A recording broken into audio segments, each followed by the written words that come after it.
यानी आप बिपिन रावत को शहीद नहीं मानते? देखिए, आप बात को उल्टा मत करिए, ठीक है? बिपिन रावत जी जो कुछ हैं वो हमको पता है आपसे ज्यादा।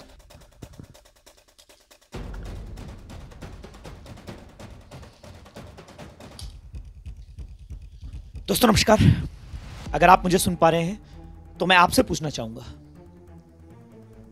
8 दिसंबर 2021 तमिलनाडु के कुन्नूर में मी 17 V5 दुर्घटनाग्रस्त हुआ और उसमें मृत्यु को प्राप्त हुए बिपिन रावत एवं अन्य 12 लोग, क्या आप उनको शहीद मानते हैं? सीधा सवाल है, आप अपने दिमाग में बिठा लीजिए, क्या आप उनको शहीद मानते हैं? सोच लिया? अब यही सवाल पूछा मैंने भाजपा के केंद्रीय मंत्री वीके सिंह जी से। देखिए क्या जवाब दिया उन्होंने। हमारे साथ है केंद्रीय राज्य मंत्री भारत सरकार PVSM, AVSM, YSM, ADC general VK Singh. Sir, बात करें विशिष्ट सेवा मेडल, अति विशिष्ट सेवा मेडल, परम विशिष्ट सेवा मेडल, सेना मेडल, युद्ध Seva medal, Uttam Yuddh Seva medal, aide de camp, chief of defence staff general Bipin Singh Rawat PhD, Uttarakhand की शान, उत्तराखंड के गौरव। मैं वार मेमोरियल देख के आया, 40,000 सैनिकों का सम्मान हो रहा है, लेकिन हमारे उत्तराखंड के जो सैनिक शहीद हुए हैं उनका सम्मान आखिर क्यों नहीं हो पा रहा है? किस सैनिक का नहीं हो रहा? जो सैनिक युद्ध में मरा है उन सब सैनिकों का नाम है वहां पर, वो युद्ध स्मारक है, ठीक है? वो जो युद्ध से संबंधित है उसके लिए। यानी आप बिपिन रावत को शहीद नहीं मानते? देखिए, आप बात को उल्टा मत करिए, ठीक है? बिपिन रावत जी जो कुछ हैं वो हमको पता है आपसे ज्यादा। धन्यवाद, धन्यवाद सर, धन्यवाद। यह प्रश्न पत्रकार की गरिमा से निकृष्ट था, इसलिए मैं क्षमा मांगना चाहूंगा भारतीय सेना से। मैं भाजपा से यह सवाल लेकिन फिर भी दोहराना चाहूंगा कि क्या वह बिपिन रावत को शहीद मानती है कि नहीं मानती? जो पार्टी देशभक्ति का सर्टिफिकेट बांटती फिरती है वह अपने ही सैनिकों को शहीद नहीं मानती। इस पे आपकी क्या राय है? कमेंट कीजिए। मैंने उसने नहीं की राइडिंग सन्यासी, ना बात करूंगा पक्ष की, ना बात करूंगा विपक्ष की, बात करूंगा निष्पक्ष की। धन्यवाद। मित्रों, इस प्रश्न के लिए मैंने 3 प्रयास किए और तीसरे प्रयास में सफल रहा। जाहिर सी बात है, भाजपा इस तरह के प्रश्नों का उत्तर देने से बचती है, कतराती है, लेकिन पत्रकार का काम है अपना जोखिम लेके जनता के सवालों का, अपने राज्य के सवालों का हल करना। वही मैंने उत्तराखंड के लिए किया है। जय हिंद, जय भारत। आगे के मेरे प्रयास देखिए। उसके अलावा जनरल वीके सिंह की, क्योंकि मैं एक तरफा बात नहीं करता, तो जनरल वीके सिंह की स्पीच भी आप देखिए, वो क्या कहना चाहते हैं उस बात को भी हम पूरा रखेंगे, एक तरफ की बात नहीं दिखाएंगे। धन्यवाद। मनोज गर्ग जी उपस्थित हैं, हमारे मंडल अध्यक्ष अभिषेक चंद्रा जी उपस्थित हैं, हमारे बीच हमारे नवीन जैन जी, हमारे बीच हमारे राजेश चंद्रा जी, हमारे पार्षद यहाँ के गौरी शंकर जी, प्रदीप अग्रवाल चेयरमैन साहब से नगर निगम के रहे हैं, यहाँ पर उपस्थित हैं। यहाँ पर सभी मेरे कैंट फोर्स के साथीगण, दीपक जी जो यहाँ पर जिन्होंने व्यवस्था करी, मैं आज धन्यवाद करता हूँ। गौरव भाई जो हमारे साथी हैं, गौरव त्यागी जी हमारे बीच है, हमारे बीच में संजय त्यागी जी हैं, महिला मोर्चा हमारा यहाँ पर बैठा है। सभी जितने मेरे सम्मानित साथी हैं, सभी का मैं हार्दिक स्वागत और अभिनंदन करता हूँ। दीपक जी आगे आ जाओ। चुनाव का समय चल रहा है, धन्यवाद। सिर्फ 10 दिन का समय चुनाव में रह गया। आप सभी देख रहे हैं शहर में सभी लोगों का प्यार, सभी लोगों का समर्थन।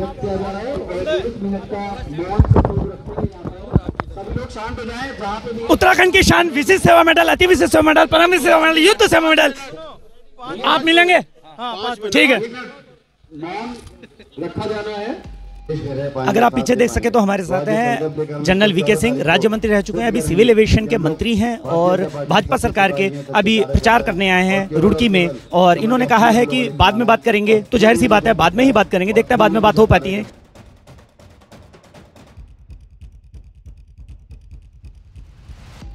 कई जगह जाता हूँ तो लोगों को बताता हूँ कि फौज में जब ज्यादा टाइम हो जाता है तो उसके बाद आंखें तो ठीक देख लेती हैं, मुझे चश्मे की जरूरत नहीं पड़ती, कान में थोड़ा सा गड़बड़ हो जाती है। तो जरा आवाज ऐसी आनी चाहिए कि मुझे भी पता चले कि कुछ आवाज है। भारत माता की। संकल्प लेकर भारत माता की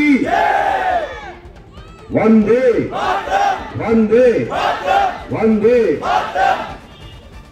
आज हमारे इस गोष्ठी के अंदर जो कि कंटोनमेंट में हो रही है, यहां से आपके रुड़की से आपके विधायक और विधायक का प्रत्याशी प्रदीप बत्रा जी, चुनाव संयोजक विधानसभा के डॉक्टर सौरभ गुप्ता जी, मंडल अध्यक्ष अभिषेक चंद्रा जी, पूर्व विधायक सुरेश चंद्र जैन जी, ललित मोहन जी अग्रवाल, प्रदेश कार्यकारिणी के सदस्य प्रदीप अग्रवाल जी, गौरी शंकर जी, मनोज गर्ग जी, हंसराज कसाना जी, मंजू जी, राजेश चंद्रा जी, ब्रजमोहन सैनी जी, संजय त्यागी जी, मंच पर बैठे अन्य सभी पदाधिकारी और मेरे लिए अति सम्मानित आप सब लोग जो मेरे सामने बैठे हैं, भाई बहन, आप सबको बहुत बहुत नमस्कार, आप सबको बहुत बहुत अभिवादन। चुनाव का समय है, लेकिन चुनाव का ये जो परीक्षा होती है जिसमें से हर विधायक को, हर सांसद को गुजरना पड़ता है, भारतीय जनता पार्टी की शैली के अंदर एक अलग तरीका है। जो भी आपके सामने आता है वो अपना रिकॉर्ड कार्ड लेकर आता है। आपने प्रदीप जी का काम मेयर के तौर पर देखा, तो जब वो विधायक के लिए खड़े हुए तो आपने कहा कि बहुत अच्छे मेयर थे, अब हम इनको विधायक बनाएंगे। उसके बाद आपने उनको विधायक के तौर पे देखा, फिर आपने कहा इनको दोबारा पुनः लेकर आएंगे। अब मैं जो रुड़की की हालत देख रहा हूं, कई बार लोग सोचते हैं कि शायद मैं नहीं आया हूं, मैं बहुत बार आया हूं, बहुत बार जाम में भी फंसा हूं, लेकिन तीसरी बार भी आपके लिए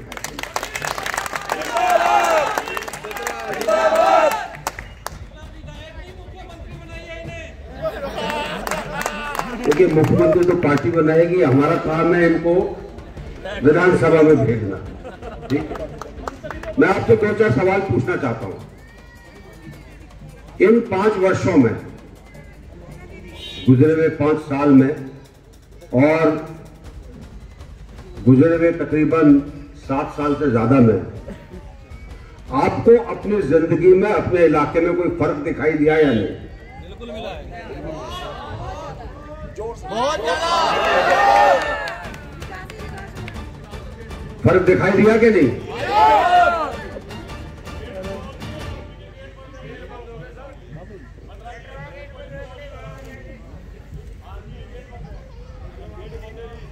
फर्क जो है अलग अलग क्षेत्र में देखना पड़ता है। मैं क्योंकि फौज के एक ऐसे जगह से आया हूं जहां हम लोगों को आदत पड़ जाती है, एक बार जब निकलते हैं तो 5 मिनट के अंदर उस जगह का पता चल जाता है। आपके इंफ्रास्ट्रक्चर में विकास हुआ कि नहीं? आज आपको दिल्ली जाने में कम समय लगता है कि नहीं लगता? अभी हम एक और हाईवे बना रहे हैं जो कि अक्षरधाम के पास से लोनी होते हुए देहरादून तक जाएगा, और हमारी कोशिश है कि आप दिल्ली से देहरादून 2.5 घंटे में पहुंच जाए। नई ट्रेनें चली हैं उत्तराखंड के लिए, नई रेलवे लाइन चल रही है उत्तराखंड के लिए, नया आपका देहरादून के अंदर एयरपोर्ट टर्मिनल बना है ताकि ज्यादा पैसेंजर जा सके, और 18 जगह पर हेलीपोर्ट बनाने के लिए कह दिया गया है ताकि कनेक्टिविटी उत्तराखंड के अंदर बढ़े, क्योंकि पहाड़ी इलाका है, सब जगह प्लेन नहीं उतर सकता। फर्क है कि नहीं है ये? इसी तरीके से कोरोना काल को अगर हम लें और पीछे मुड़कर देखें तो कोरोना काल के अंदर जो बचाव हुआ है उसके 2 कारण थे। अभी भी वैसे कहते हैं कि तीसरी वेव चल रही है, लेकिन शायद थोड़ी कमजोर पड़ गई, संक्रमण जरूर हुआ लेकिन सबके सब बचे। पहला, भारत ने इस चीज की अपने मन के अंदर ठानी, मोदी जी के नीचे, कि हमें सिर्फ बीमारी से घबराकर बैठना नहीं है, हमें उसके लिए टीके का प्रबंध करना है। और मात्र 1 साल के अंदर आपका टीका भी आ गया, टीका लगना भी शुरू हो गया, और आज तकरीबन अगर हम पहली डोज लें तो 100% हो चुकी है कि नहीं? हो चुकी है। किस किस की हुई है? ओके, हाथ नीचे। दूसरी डोज कितनों की लग गई? सबकी हो गई। तीसरी डोज किस किस की लगी है? ओके। किसी भी देश को आप दुनिया में उठाकर देख लीजिए और भारत के साथ उसको कंपेयर कर लीजिए, प्रतिशत दर के हिसाब से हमारे यहां ज्यादा लोग ठीक हुए और कम लोग धराशायी। हमारे यहां जितने टीके लगे हैं, शायद विश्व में इतने टीके लगने की क्षमता भी नहीं है। और ये सब क्या है? टीका भी फ्री, उपचार भी फ्री। कभी नहीं हुआ ऐसा। लोग डर के बैठ जाते थे। बोला जा रहा था कि जी ये तो भारतीय जनता पार्टी का टीका है, ये तो मोदी का टीका है, पता नहीं इससे क्या हो जाएगा। अभी तक तो जिन्होंने टीका लगवाया, जो ऐसा बोलते थे, उनका रूप तो नहीं बदला, वो वैसे के वैसे ही है। रूप तो नहीं बदला ना उनका किसी का, वैसे ही है, वैसे ही बोल रहे। ये उपलब्धि है कि नहीं है? आपको इसके ऊपर अभिमान है कि नहीं है? मुझे है अभिमान कि हमारे देश के अंदर ये सब कुछ हो सकता है जो और किसी देश में नहीं हुआ। अभिमान है ना? जैसे बोल रहे हो तो ऐसे लग रहा है जैसे है कि नहीं। तो फौजी आदमी हूं, जब तक आप बोलोगे नहीं मुझे समझ में नहीं आएगी बात। पहले हमारे सीमाओं पर कुछ ना कुछ होता था, ऐसा नहीं है कि उसका जवाब नहीं दिया जाता था, लेकिन वो जवाब वो सेना देती, जो वहां पे कमांडर था उसके ऊपर था कि वो कितना रिस्क लेता है। रिस्क उसने ज्यादा ले लिया तो कई बार उसकी नौकरी भी रिस्की हो जाती थी। और जो हमारे नेतागण हैं उनसे सिर्फ 2-3 चीजें सुनाई देती थी। हम इसकी बहुत निंदा करते हैं। दोबारा होता था, बहुत खेद हुआ, इसकी बहुत ज्यादा निंदा करते हैं। फिर कुछ हो गया, इसकी जितनी निंदा की जाए उतनी कम है, लेकिन होता कुछ नहीं था।